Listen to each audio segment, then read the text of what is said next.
Colosenses capítulo 3. Esta es la primera parte. Nuestra vida escondida en el Mesías. Este título lo tomé del propio pasaje de este capítulo. Vamos a entender por qué Pablo habló de esta manera, por qué nuestras vidas pueden estar escondidas en el Mesías, en el Hijo de Dios. Y cuando hablamos del Mesías, porque dijo, él le utilizó la traducción dice en Cristo. Sabemos que el Cristo viene de una transliteración, pero que la palabra original es Mesías, el Salvador. Nuestra vida escondida en aquel que salva. Y entonces toda la implicación, cuando lo leemos de esta manera, pues tiene todo el sentido.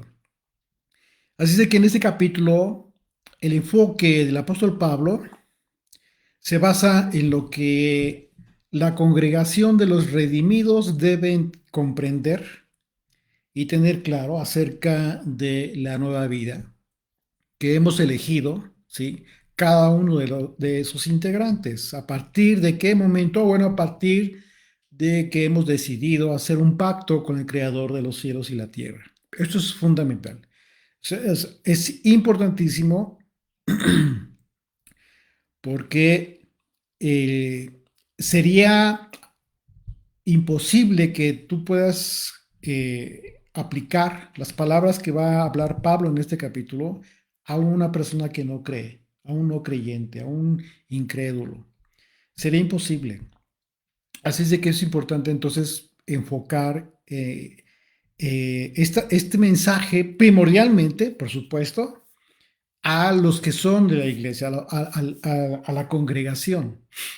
Y en este sentido, pues es imprescindible que recordemos que que mantengamos el contexto original del concepto iglesia, una palabra que en el original, ustedes ya lo saben, en el griego es la palabra eclesia, una palabra que se traduce como ser llamado fuera. Y que en ese sentido original de la palabra, podemos entender que ese fue el sentido con el que Dios llamó a Abraham para que saliera de su tierra desde ese entonces. Es decir, a Abraham, que fue el primero en haber sido llamado fuera para iniciar la congregación de los escogidos por Dios.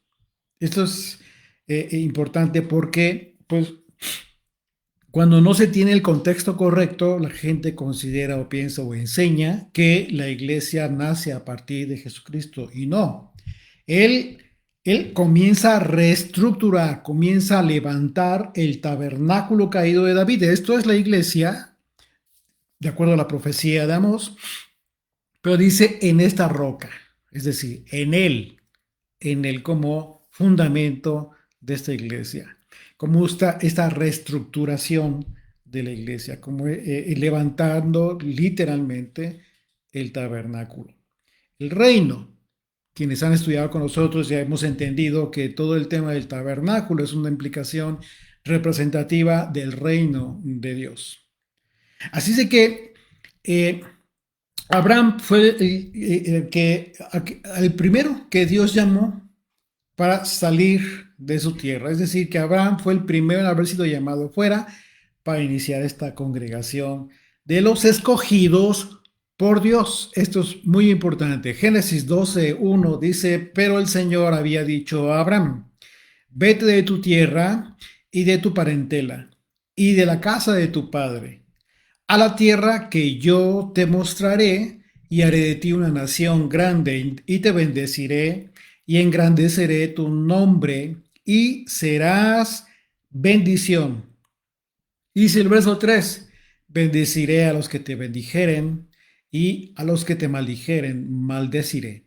Y serán benditas en ti todas las familias de la tierra. Así es de que, pues bueno, en Abraham comienza la iglesia, la congregación de los redimidos. Y el propósito de que Abraham haya sido llamado fuera de su país fue que tuviera un cambio en su vida radical, el cambio que todos tenemos y al que nos comprometemos una vez que hacemos pacto con el Señor. Antes de la venida de Yeshua, ya existía una traducción de la palabra de Dios en el hebreo. Estamos hablando del Antiguo Testamento.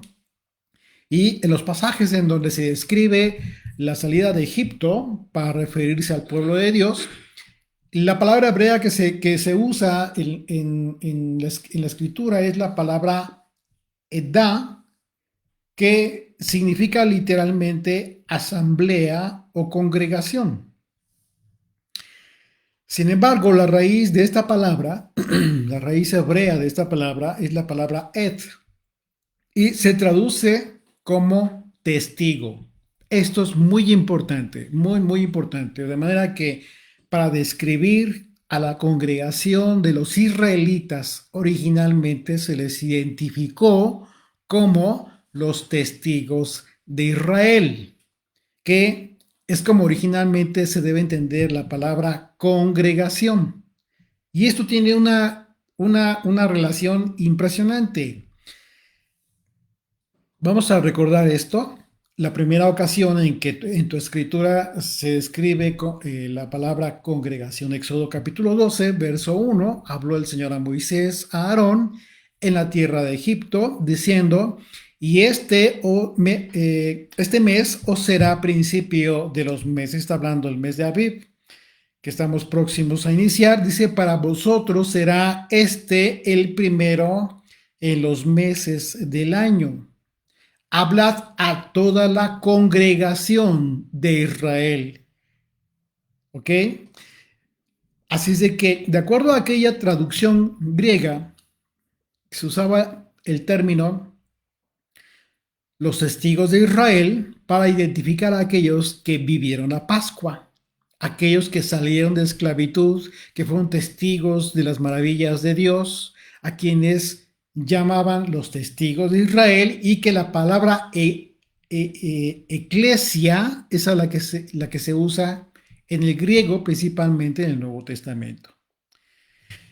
Así es de que, como creyentes, quienes hemos hecho un pacto con Dios, estamos comprometidos para obedecer según los mandamientos de Dios. Estamos llamados a obedecer los mandamientos del Señor.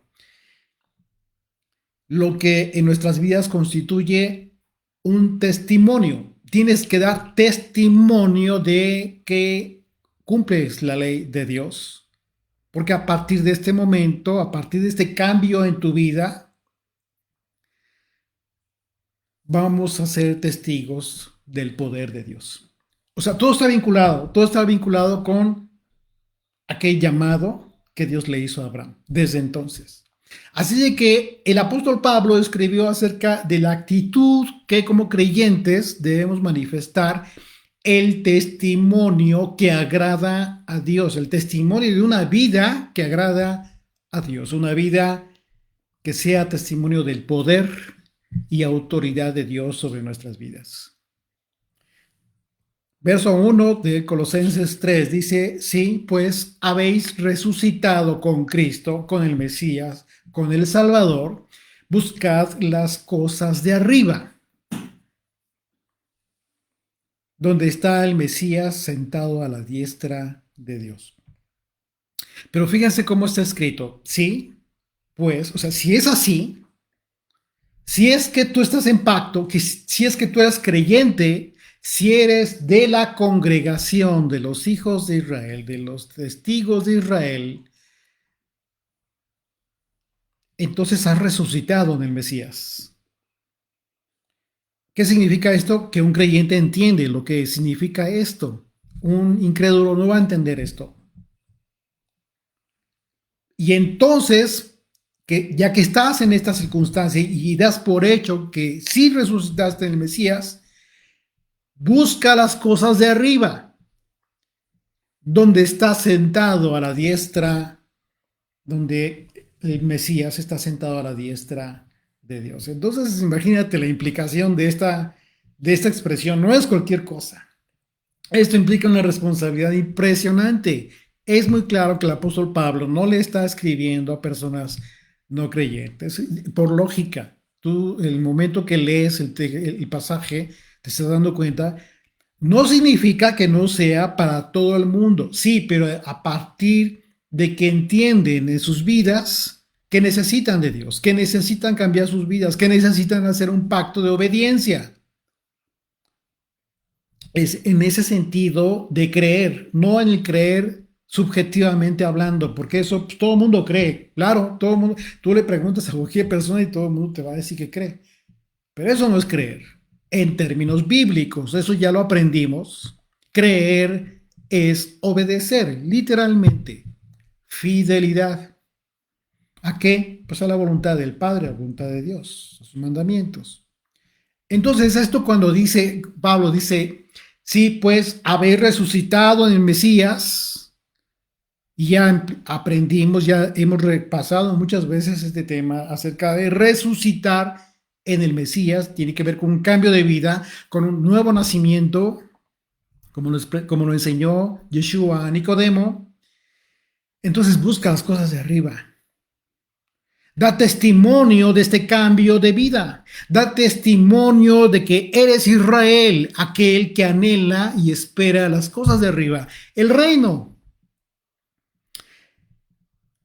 Sí, pues haber resucitado en el Mesías. Estas palabras no aplican para una persona que aún no es creyente, pero que todos esperamos que sea creyente algún momento y entonces comenzará a comprender todo esto. En este sentido, al afirmar que hemos resucitado con el Mesías, significa que somos llamados a seguir sus pasos, a aplicar su enseñanza de vida en nuestras vidas, a ser testigos de su gloria.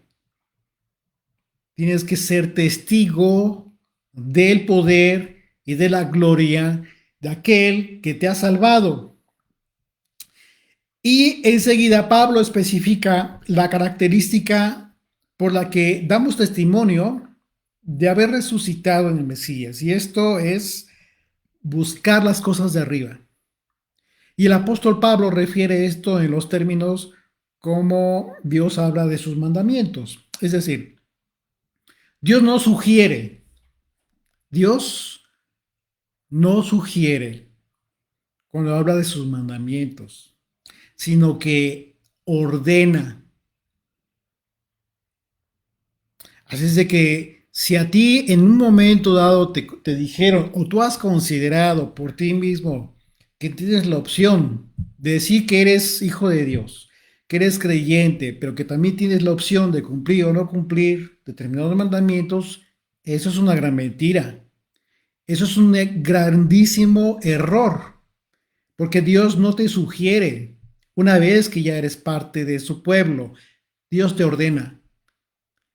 Y tú decides, cumples o no cumples, pero en tu decisión está el hecho de ser parte de la congregación o no.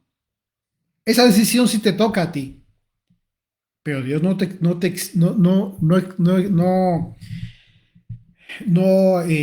le impide a nadie ser parte de esta bendición. Ahora bien, cuando leemos acerca de buscar las cosas de arriba, Pablo se refirió a buscar las cosas del reino. Es obvio también que ya tienes que estar instruido acerca de lo que implica el reino. No sería imposible que pudieras entender de qué está hablando Pablo si tú no entiendes de qué significa el reino de Dios. Arrepentíos porque el reino de los cielos se ha acercado. Esto significa que de la misma manera que Dios llamó a Israel a salir de Egipto, es la misma manera en que Dios nos ha llamado fuera, es decir, a buscar las cosas del reino. Un reino que no es de este mundo, por eso te llama fuera. O sea, no significa que te vas a ir a la luna, no significa que algo inventado, que te empieces a imaginar cosas. Esto es muy real. Esto es tan real que para poderlo comprender tienes que vivirlo. Es decir, en otro pasaje, el apóstol Pablo habló de y confirmó que estamos en este mundo, pero no militamos conforme al mundo. Estamos aún en esta carne, pero no nos está gobernando la carne. A eso se refiere. Cuando dice el Señor, cuando te ha llamado a salir de los designios de este mundo para comenzar a vivir en su reino, en lo que implica el reino, en lo que te hace comenzar a comprender hacia dónde vas después de tu tiempo en este mundo. La vida eterna, el reino de los cielos. Pero cuando dijo Yeshua, arrepentidos porque el reino se ha acercado, significa que está ya a las puertas de tu casa, que está en el momento que tú decidas ya comenzar a vivir esta experiencia que te va a preparar para el reino de los cielos, para la vida eterna. Eso implica que te haya llamado el Señor a salir de este mundo, de los designios de este mundo. Apocalipsis 18:4 dice, y oí otra voz del cielo que decía, salid de ella, pueblo mío. No le está hablando a todos, le está hablando a su pueblo, a los que han decidido ser parte de la congregación, aquellos que son testigos de la gloria de Dios, aquellos que son los testigos de Israel. Pueblo mío, dice, para que no seáis partícipe de sus pecados ni recibáis parte de sus plagas. Así es de que el llamado que tú y yo recibimos es a estar donde está el Mesías. ¿Y dónde está el Mesías? Lo acaba de decir Pablo, a la diestra del Padre. ¿Cómo es posible estar, que nos está diciendo esto de Pablo? Bueno, mientras nosotros estamos en este mundo, estamos llamados a tener intimidad con el Mesías, una relación íntima, constante, todo el tiempo con el Mesías, a fin de que conforme nos sometemos a la voluntad del Señor, esa es la medida en cómo nuestro Redentor, Yeshua, que está a la diestra del Padre, se manifestará en nuestras vidas. Ahora bien, ¿cómo es que Yeshua se manifiesta en tu vida como consecuencia de cumplir su voluntad? ¿Cómo es esto? ¿Cómo puedes darte cuenta? Bueno, el apóstol Pablo en otro pasaje nos habla de una característica en nuestras vidas que nos indica que efectivamente el Señor se manifiesta y a nosotros sí se refirió a una paz sobrenatural. Eso es uno de los aspectos más maravillosos y hermosos en que el Señor se manifiesta en tu vida. ¿Por qué? Pues porque lo dijo. Les dejo mi paz, les doy mi paz. Esa es la manifestación más hermosa y fiel que el Señor cumple en tu vida. Filipenses 4:6 dice, por nada estéis afanosos, sino sean conocidas vuestras peticiones delante de Dios en toda oración y ruego. Fíjate bien lo que dice aquí Pablo, porque acaba de decir en Colosenses que el Señor está a la diestra del Padre. Y entonces está vinculando, aquí vinculamos las oraciones. Tu petición, ¿sí? Dice delante de Dios en toda oración y ruego con acción de gracias. Y la paz de Dios, que sobrepasa todo entendimiento, guardará vuestros corazones y vuestros pensamientos en el Mesías Yeshua. Entonces, si tú te preguntas cómo es posible que se manifieste en mi vida Yeshua, bueno, en el momento en que a pesar de muchas circunstancias tú tienes paz, ahí está el Señor contigo. Así es de que cuando tenemos paz, a pesar de puedes estar pasando por alguna circunstancia de conflicto, problemas, dificultades, eh, podríamos afirmar que estamos en el camino correcto, buscando las cosas del reino, manteniendo una comunión real con el Mesías. Y Pablo refiere un aspecto importante al escribir que Yeshua está sentado a la diestra de Dios.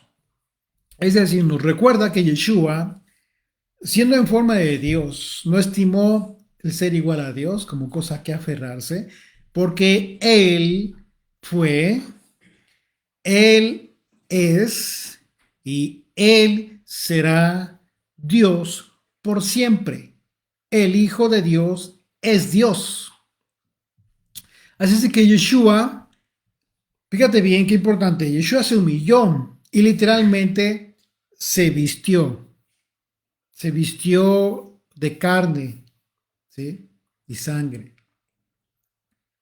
Esa es la humillación, porque siendo Dios, se humilla, se hace hombre. Y esto, y esto, ¿por qué lo hace? Pues por voluntad de aquel que lo envió, el Padre Celestial. Llevando a cabo Yeshua una sumisión perfecta a la voluntad del Padre. Y el propósito en esto es que nosotros que decidimos ser hijos de Dios, los que hemos sido llamados a ser testigos de su poder, es que aprendemos a hacer lo mismo que hizo Yeshua. A eso estamos llamados, a aprenderlo, a hacer lo mismo que hizo Yeshua, a ser sumisos a la voluntad del Padre, a tener obediencia a la palabra de Dios. A eso estamos llamados. Si tú no estás dispuesto, Dios no te va a obligar, pero no puedes afirmar que eres parte del pueblo de Dios. La diestra de Dios es un lugar, podemos visualizarlo como un lugar de preferencia, pero también como un lugar de poder y autoridad. Y es precisamente donde Yeshua ha sido sentado por el Padre, y esto es muy importante porque precisamente es en este lugar de preferencia, de preeminencia, en donde se encuentra Yeshua y se encuentra intercediendo por nosotros. Así es de que nuestra sumisión a la voluntad del Señor pues resulta fundamental para que nuestras oraciones sean escuchadas por el Hijo, quien a su vez intercede por nosotros. ¿Te das cuenta de la conexión que existe entonces?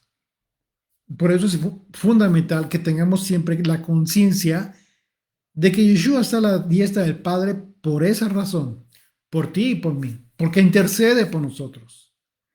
Desde esta perspectiva, resulta sumamente importante considerar que verdaderamente nos encontremos en la posición que va a permitir tener esta conexión divina con el Creador a través de nuestro Redentor.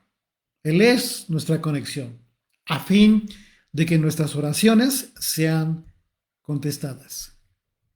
En el entendido de que son peticiones conforme a la voluntad de Dios, no vas a andar pidiendo cosas que no tienen que ver.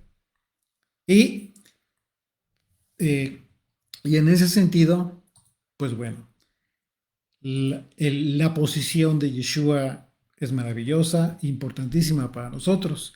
Y dice el verso 2 de Colosenses, poned la mira en las cosas de arriba, no en las de la tierra. Aprende a separar las cosas. Es muy importante aquí la palabra mira, si quieres subrayar la palabra mira, porque en el original, cuando dice poned la mira, en el original griego es la palabra froneo y se traduce como ejercitar la mente. Fíjate bien lo que dijo Pablo aquí. Ejercita la mente en las cosas de arriba. O sea que no es algo como una ocurrencia, como que de repente te acuerdes, ¿no? se traduce como estar dispuesto mentalmente. Seguramente has escuchado que lo que se dice acerca de la mente es poderosa. Bueno, Pablo, entendiendo esto, habló en ese sentido, acerca del poder que tu mente puede tener y que puedes usarlo precisamente para poner las cosas, para poner tu mira, tu objetivo, tus propósitos de vida en las cosas de arriba. Qué importantísimo, ¿por qué? Porque lo que te enseña el mundo es lo contrario, que te enfoques, que pongas toda tu energía en tus metas personales, materiales. Eso está mal. No, no, no está mal. Pero de lo que está hablando Pablo no es de esa. Pablo no está dándote un mensaje motivacional. Pablo te está hablando de la vida eterna, de algo muchísimo más importante que rebasa tu tiempo en esta vida, en este mundo. No es que Pablo minimice, desprecie las cosas materiales, no. Hay que entender el sentido en el que Pablo está hablando estas palabras.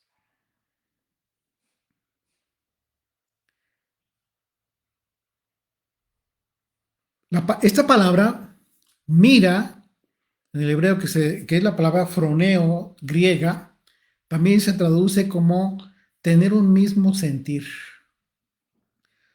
sentir la misma cosa, ser solícito, hacer caso. Fíjate qué importante.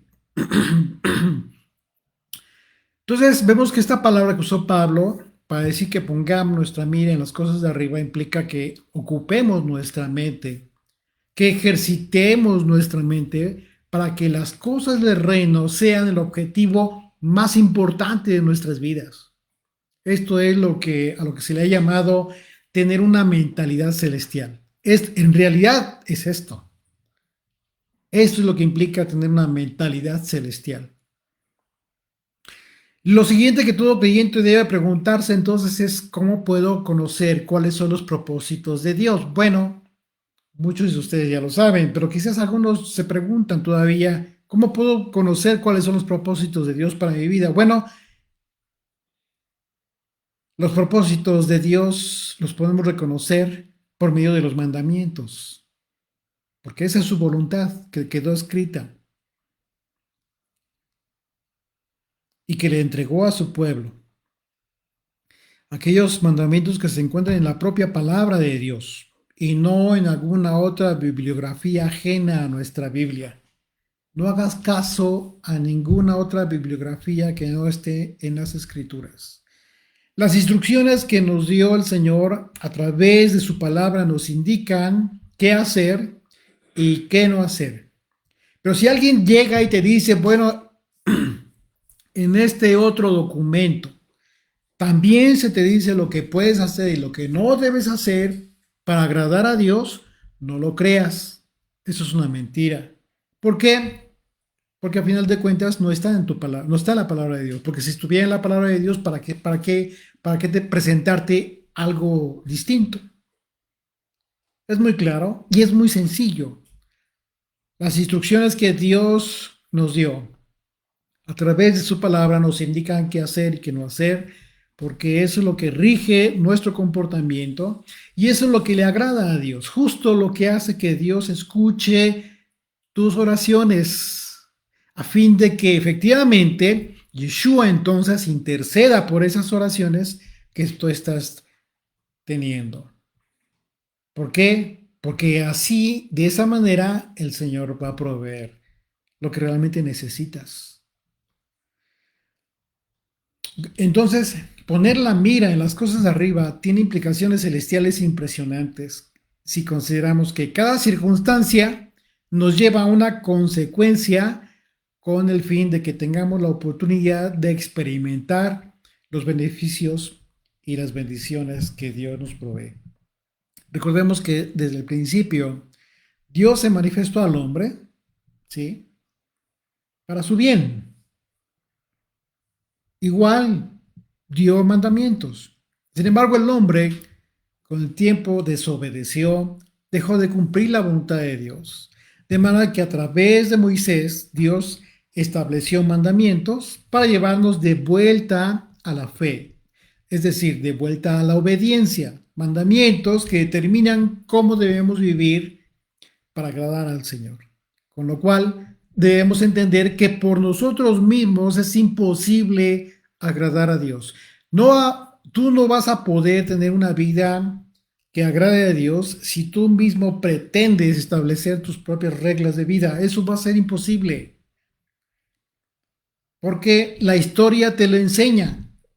Si no quieres leer la Biblia, lee la historia. Desde Adán, quisieron hacer las cosas a su manera y no les resultó.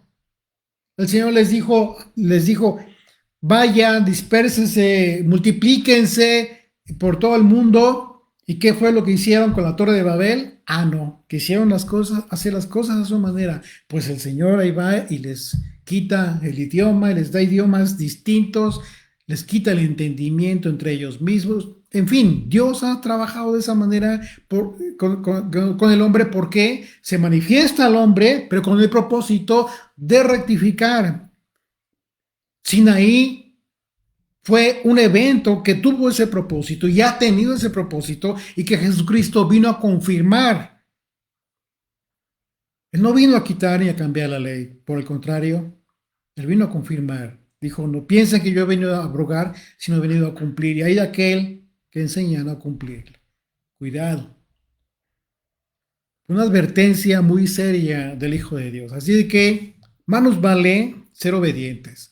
De manera que el pacto de Abraham, que es un pacto del reino, es un pacto al que nos adherimos. ¿Cómo? Pues solamente a través de la fe, a través de tu obediencia. Porque Abraham creyó al Señor y fue parte de este pacto. Génesis 15:6, y creyó al Señor y le fue contado por justicia. Esto produjo un cambio radical en la vida de Abraham. Por supuesto, ¿por qué no va a provocar un cambio en tu vida y en mi vida? Pues por supuesto que sí. Y eso es justo lo que Dios espera de cada uno de nosotros. Que le creamos, pero no subjetivamente, sino cuando te digo que le creamos, que es lo que espera el Señor, es que regresemos a Él en obediencia. ¿Sí? Creerle al Señor implica que regreses en obediencia a sus mandamientos. Sus mandamientos es la guía que te va a llevar al Señor. Eso no te salva, claro que no te salva. ¿Por qué? Porque la salvación te la ha proporcionado el Señor a través del sacrificio de Jesucristo. Pero la ley es tu guía para tener una vida diferente. ¿Para qué? Para poder cumplir la enseñanza de Yeshua, de los apóstoles y los profetas a través de su voluntad, que es la ley. Entonces, la ley, por supuesto que tenemos que tenerla siempre en nuestras vidas. Poner la mira en las cosas de arriba, no en las de la tierra. Fíjate bien el antagonismo que refiere aquí el apóstol Pablo, porque lo representan las cosas de la tierra. Es decir, las cosas materiales, y al hablar de antagonismo es claro que las cosas de la tierra representan todo lo opuesto al reino, a las cosas del reino. Y lo peligroso es que muchas veces no somos conscientes del trabajo que hace el enemigo con el propósito de apartarnos de las cosas del reino. Eso es lo peligroso. Pero en este retroceso en el que peligra nuestra posición con Yeshua, que está a la diestra de Dios, no estamos solos, y eso es lo más peligroso. Y la inconsciencia acerca de esta verdad es lo que nos va a provocar alejarnos de nuestro propósito divino. Y ojo, porque cuando hablo de retroceso y que no estamos solos, no es el Señor el que nos acompaña, el enemigo. El enemigo a quien la escritura identifica como el engañador es el que siempre va a estar muy pendiente de nuestra debilidad espiritual. Porque cuando flaqueamos, nos vamos a, no vamos a percibir, no vamos a percibir cuando lo que parece ser una bendición, en realidad no es eso, sino lo contrario.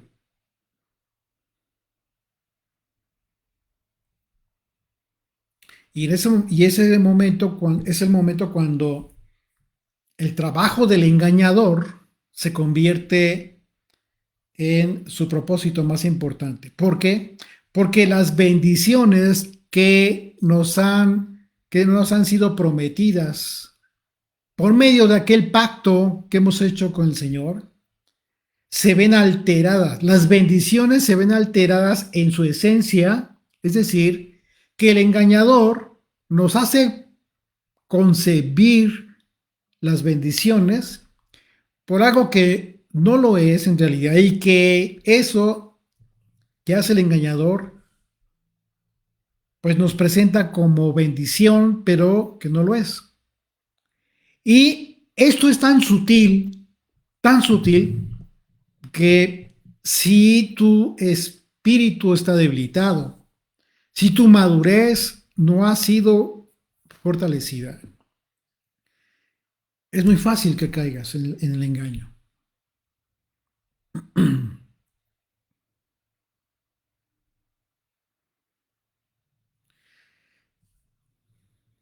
El engañador va a hacer que nuestro enfoque de repente ya no sean las cosas del reino, sino las cosas de la carne, el materialismo.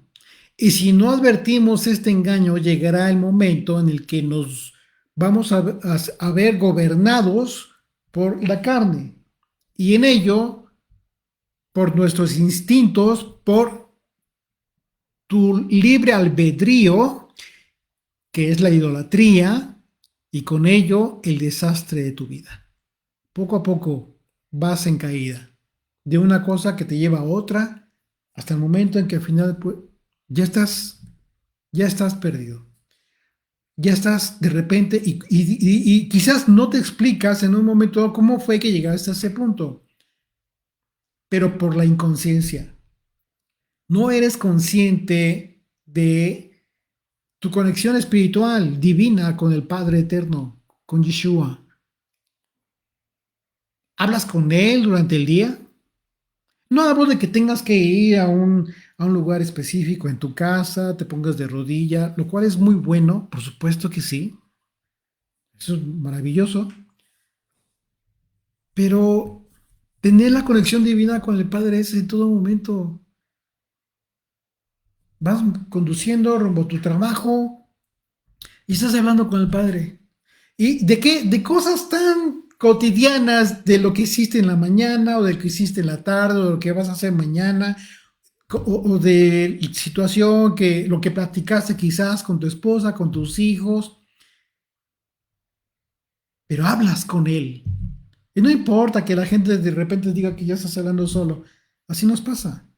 Yo luego veo a mi esposa que está hablando sola en la cocina. Pero luego me doy cuenta que está orando en voz alta.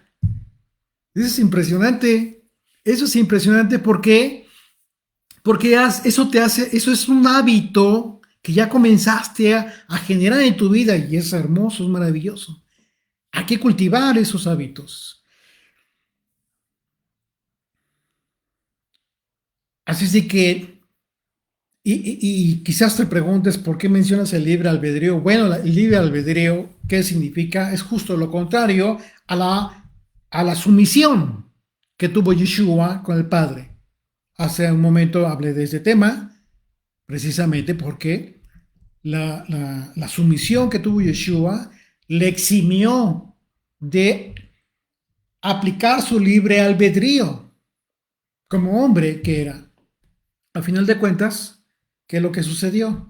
decidió no aplicar su libre albedrío, sino someterse a la voluntad del Padre. Es justo lo que tenemos que hacer nosotros. Si tú comienzas a aplicar tu libre albedrío y al mismo tiempo quieres someterte a la voluntad del Padre, pues no vas a poder. Es algo totalmente que no checa. ¿Por qué? Porque el libre albedrío tiene que ver con un aspecto natural de la carne, ¿sí? Y no del espíritu. Cuando nuestras vidas son gobernadas por los deseos de la carne, las cosas materiales, sucede algo que muchos creyentes llega un momento en que se confunden y llegan a considerar que tienen derecho a todo lo que desean. Y esto guiados por su propio albedrío, que los lleva a su propio destino en sus vidas.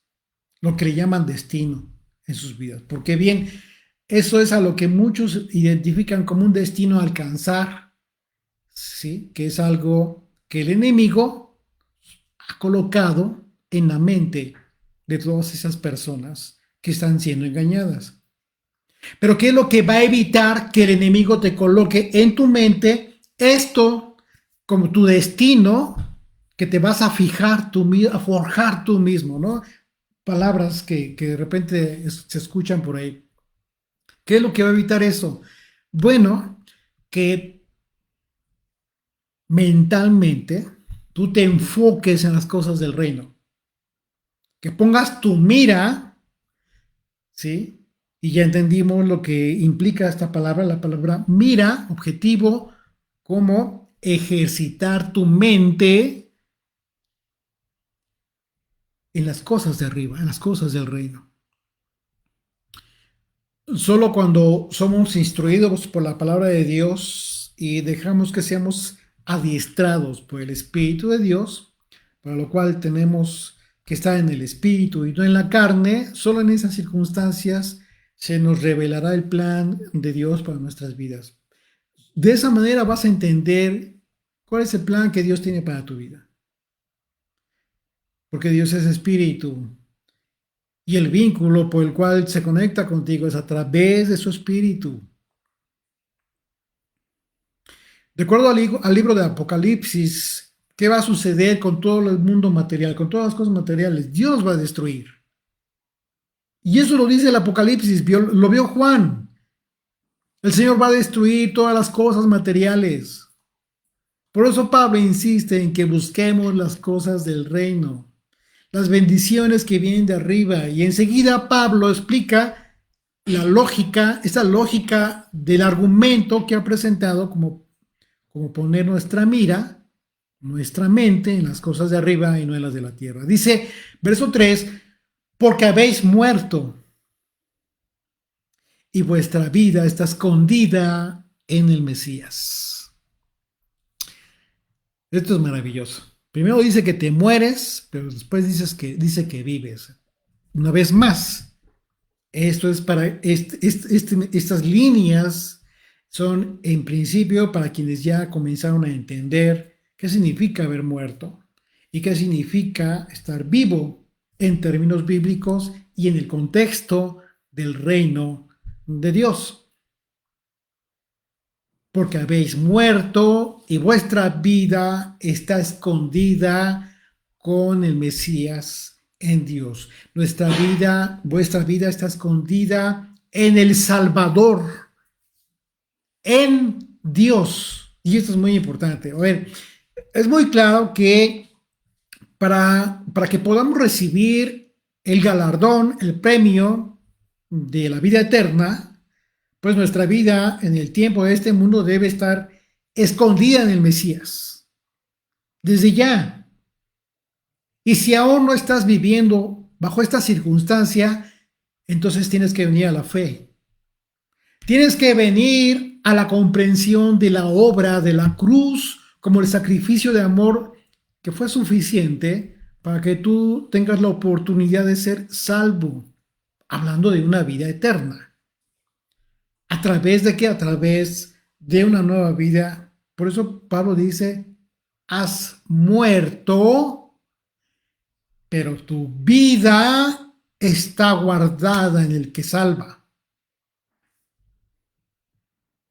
¿Mm? ¿Por qué? Porque moriste a una vida que estaba gobernada por la carne, por las cosas materiales, por las cosas de este mundo, por las cosas de la tierra. Y en el momento que cambias tu vida, que decides hacer pacto con el Señor, vuelves a nacer. Una vez más, la enseñanza de Yeshua a Nicodemo.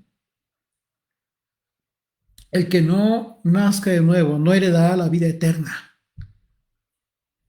No conocerá el reino de Dios. Nicodemo no entendió y era un maestro de la Torá.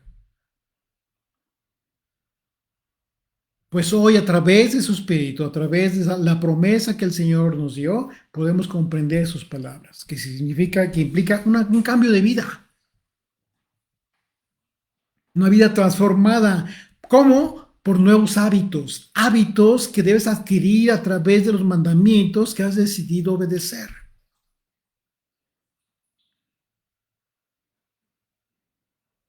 Porque has muerto y tu vida está escondida en el Salvador. Cuando Pablo afirma que hemos muerto, se refiere a la consecuencia de poner nuestra carne en las cosas del reino. O sea, la decisión que ya tuviste. Ya morí a aquello para dedicar mi vida a las cosas del reino. Enfocar mi mente en las cosas del reino. Y hemos decidido entonces dejar de ocupar nuestra mente en las cosas de la tierra. Esto tiene un sentido lógico y responsable, ¿eh? No nos confundamos. De repente, porque hay gente que de repente se va, pierde el contexto de las palabras de Pablo y el sentido, y ya comienzan a tener ideas medio raras por ahí. Ahorita lo vamos a explicar. Pablo específicamente se está refiriendo a asegurar que hemos muerto, ¿sí? Somos muertos para las cosas del mundo como una preeminencia en nuestra vida. Ya no es lo más, el propósito más importante de nuestra vida. Tu realización como hombre, como mujer, como etcétera, pues es que puedas adquirir esto o aquello. La gran mentira y decepción es que cuando la gente logra todos esos objetivos, no tiene satisfacción en su vida. Hay gente millonaria, que basó su vida y dedicó su vida a cumplir todos esos propósitos, hacer mucho dinero, comprar esto y aquello, porque siempre tuvo la idea de que comprando y adquiriendo esto, una vez que lo tenga, ya se realizó.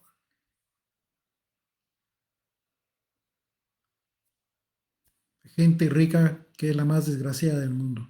Desgraciada en el sentido de sus propias vidas, de sus propios propósitos, anhelos, ya son gente sin anhelos, sin deseos. ¿Por qué? Porque su mente en ningún momento se ocupó de las cosas de arriba y al ocuparse de las cosas de arriba, al haberlas adquirido, porque es posible,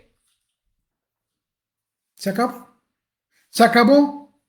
En su mente ya no hay nada nuevo. Nunca consideraron poner la mira en las cosas de arriba. Si ponemos atención, ahí en este versículo 3, fíjate bien lo que dice cuando dice que nuestra vida está escondida en el Mesías, en Dios. Dice ahí la traducción, está escondida en Cristo, en Dios.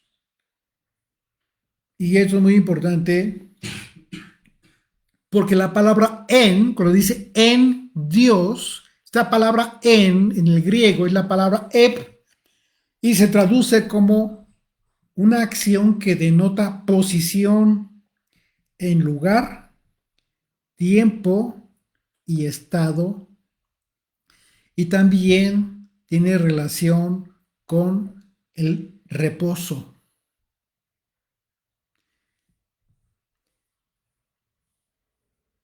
Tu vida está guardada en el Mesías.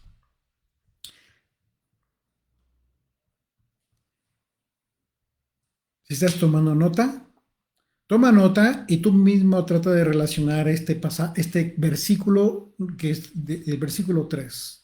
Y vuestra vida y tu vida está escondida en el Mesías, en Dios.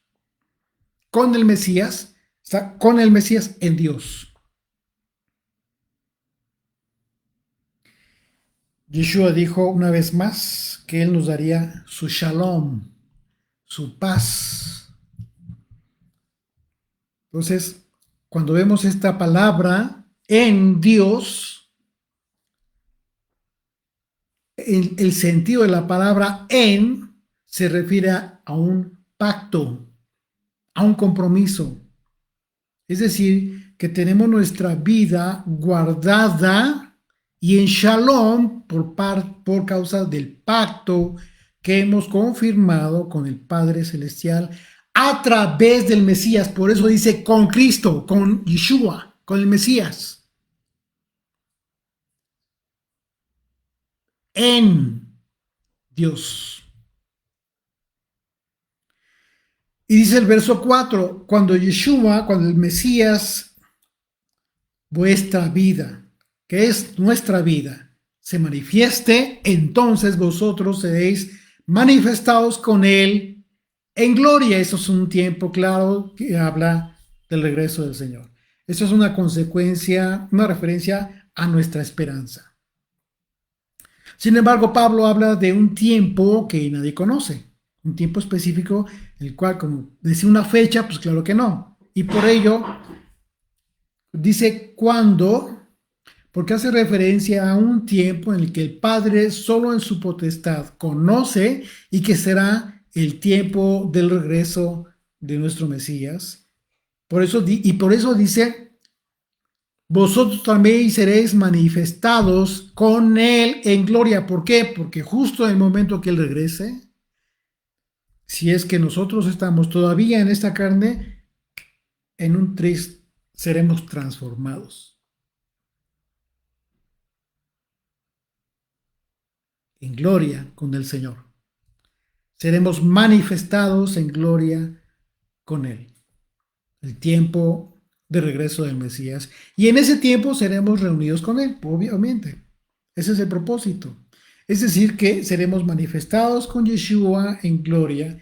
Esta es una hermosa promesa por la que bien habrá valido la pena haber cambiado nuestras vidas para estar en ese pacto en Dios. ¿Por qué? Porque será el galardón, será nuestra vida eterna. Lo cierto es que cualquier persona que escuche esto, esta promesa hermosa, pues por supuesto que va a manifestar que lo quiere, que quiere eso, que sí, por supuesto, que ¿quién diría que no quiere vivir eternamente? Pues claro que sí. Sin embargo, la mayoría de esas personas no están dispuestas a cambiar sus estilos de vida. La mayoría de esas personas no van a estar dispuestas a dejar de seguir sus propios propósitos personales y materiales por buscar las cosas de arriba, por cambiar su mentalidad, por enfocar su mentalidad en las cosas del reino de Dios. Muchos que dicen ser creyentes todavía no pueden, batallan mucho con el tema de las cosas materiales, de las riquezas, del dinero, de todas las cosas. Quieres más, quieres más, quieres más. Eso es un aspecto natural de la carne. No significa que vivas en pecado porque te sucede eso. El propósito es precisamente eso, pelear la batalla. Pelear la batalla durante toda tu vida en este mundo no significa que porque ya lo lograste en un momento de tu vida, ya no lo vas a tener, ya no vas a tener ese ataque, esos dardos. Por supuesto que van a estar ahí. Por esa razón necesitamos fortalecernos. Por esa razón necesitamos ser conscientes de lo que implica realmente aspirar a la vida eterna. El apóstol Pablo nos exhorta a poner nuestra mira, enfocar nuestra mente en las cosas celestiales, por encima de las cosas materiales. Y por supuesto que es necesario que mientras estemos en este mundo nos ocupemos responsablemente de atender los compromisos que tienen que ver con aspectos materiales de nuestra vida. Ponte a trabajar, tú, varón, padre de familia, sostén a tu familia, esfuérzate por el trabajo, lleva el pan a tu casa, etcétera. Cumple con tus responsabilidades. ¿Por qué son cosas materiales? Sí, pero no desviemos el contexto de las palabras de Pablo. Pablo estaba enfocado al tema más importante de nuestra vida, que era precisamente el tema del reino, de las cosas de arriba, del reino del Señor. Y hay otros pasajes en donde Pablo enseña literalmente cómo debemos ser de responsables en este mundo y con las cosas materiales. Así es de que no por una cosa vas a dejar de hacer la otra. Todo en su contexto correcto, en su medida correcta, sin desviarnos de lo que debemos hacer, de lo que es nuestro propósito. Debemos atender nuestros compromisos de forma responsable, que tienen que ver con aspectos materiales de nuestras vidas. Sin embargo, el mensaje de Pablo es para que todas esas responsabilidades materiales no nos desvíen del propósito más importante de nuestras vidas, nuestra vida en el reino, que es la vida eterna. Amén. Señor bendito, gracias Padre Santo por este tiempo que nos permites tener de comunión, de aprendizaje de tu palabra, Señor. Gracias por tu Espíritu que nos acompaña en todo tiempo y nos hace discernir eh, todo lo que ha quedado escrito para alabar tu gloria, tu poder y para que tengamos conciencia, Señor, de lo que implica ser testigos de Israel, testigos de tu gloria, testigos de tu poder. Somos testigos de tu gran amor y tu misericordia, Señor. Y ese testimonio es para todo el mundo, para todo ente espiritual que se encuentra a nuestro alrededor. Gracias, Señor, por darnos la fuerza en el Espíritu y por mantenernos, Señor, con esta convicción de fidelidad para contigo y para tu voluntad. En el nombre de Yeshua. Amén.